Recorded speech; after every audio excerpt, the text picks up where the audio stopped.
Welcome to the class. So last class what we have discussed is classification of structure and how the loads are acting on a structure.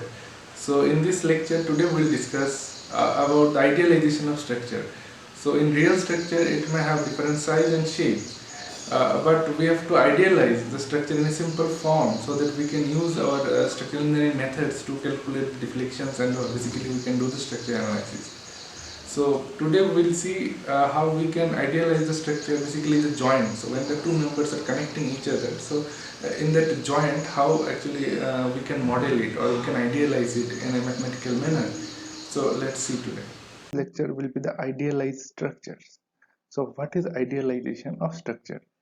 So in general, in the real world, if you see, structure has different size, different shapes, and this depends on the architecture of the structure. So architecture will give us the shape of the structure, how aesthetically the structure will look and all. So based on that, structure may have simple geometry or may have some complex geometry.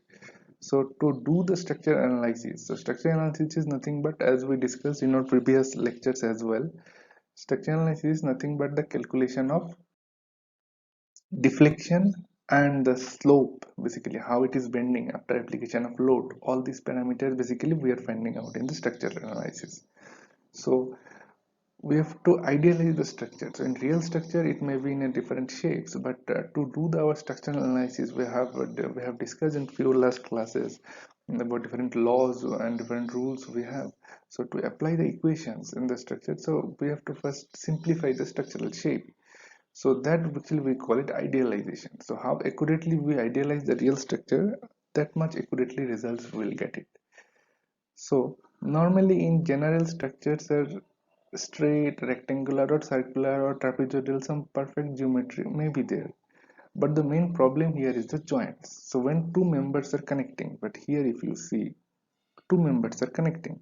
So one is a vertical column and one is a horizontal beam. So this is a steel structure. So this is a steel column and a steel beam. So both when they are jointing, so the joint here is connected to pin. So basically see nut and bolt, using nut and bolt basically we are connecting these two members. So this type of connection basically we call it pin support or pin joint, because both the members are connected through pin. Now, but if you see in the real structure, if you see our around buildings, so this building is basically nothing but this is our column, this is our column, and this is our beam. And if you see the connection here, so the connection here is nothing but a fixed, because the reinforcement comes like that. All the joints are completely confined here. So this type of joint basically we call it fixed supported joint or fixed joint. So basically fixed joint means it is fixed. We cannot move this part, this portion of the beam related to this. So both will move simultaneously. So this is actually a fixed support, and this we discussed about is a pin support, where the both the members are connected through pin. So now we saw two different types of condition. One is fixed, another is pinned. Now we have one more, that is roller support. What is roller support? So this is one member and this is another beam. So column and a beam. So both are connected through a roller. Roller is nothing but a wheel. So we kept a wheel in that. So in maybe in some typical buildings or typical structures, we need to provide the roller support. So roller support, maybe if you see a bridge always have this type of roller support. So one end, so if you consider a bridge of maybe a suspension bridge or any shape, so you have a bridge, something like the suspension bridge here.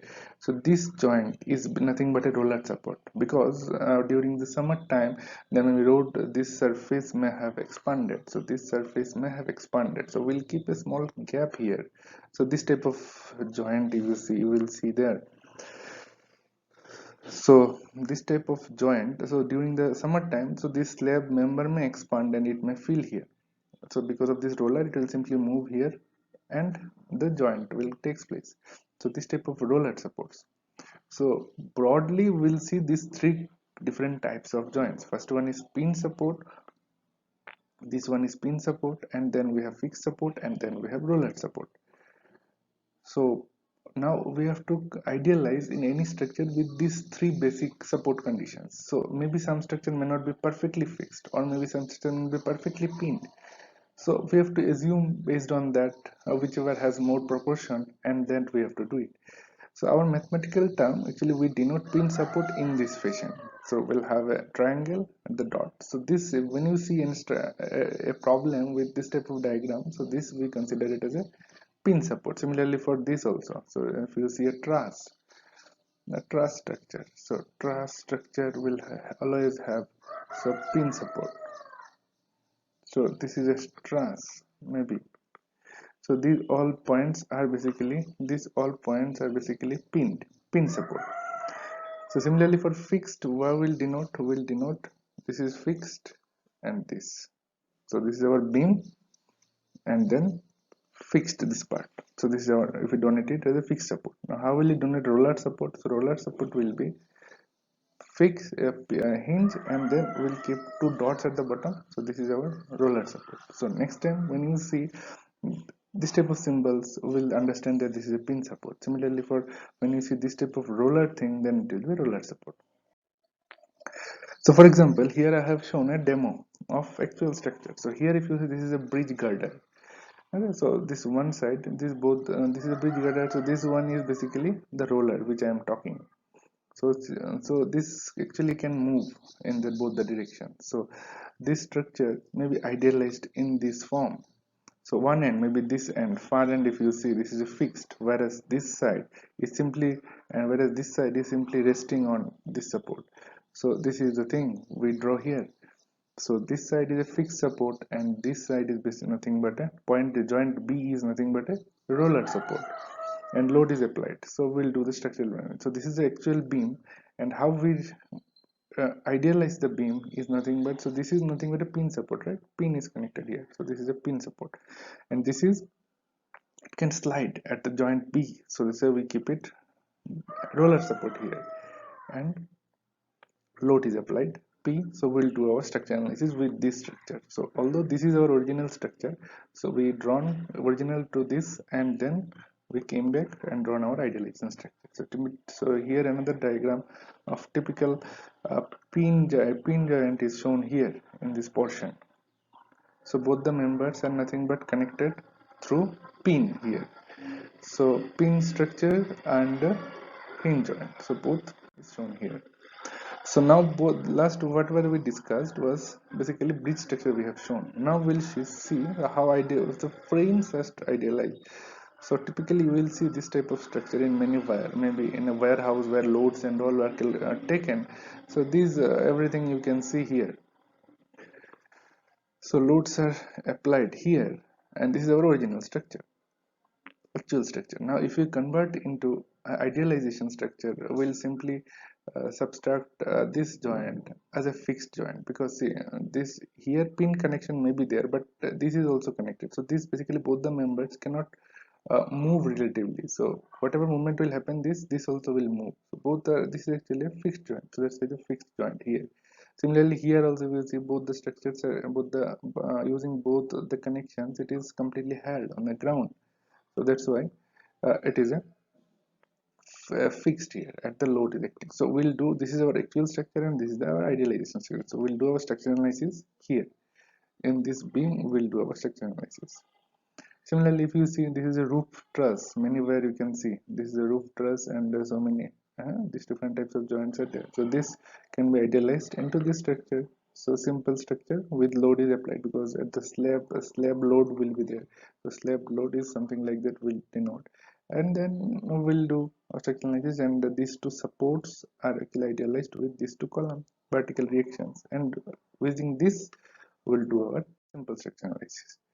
So what we discussed till now is we have three types of different supports. So first we discussed is roller. So roller is one side is rolling system, something is there. So we'll have only vertical. So only vertically this joint cannot move, but this cannot move. So if we do, so vertically it can't, but this direction it can go.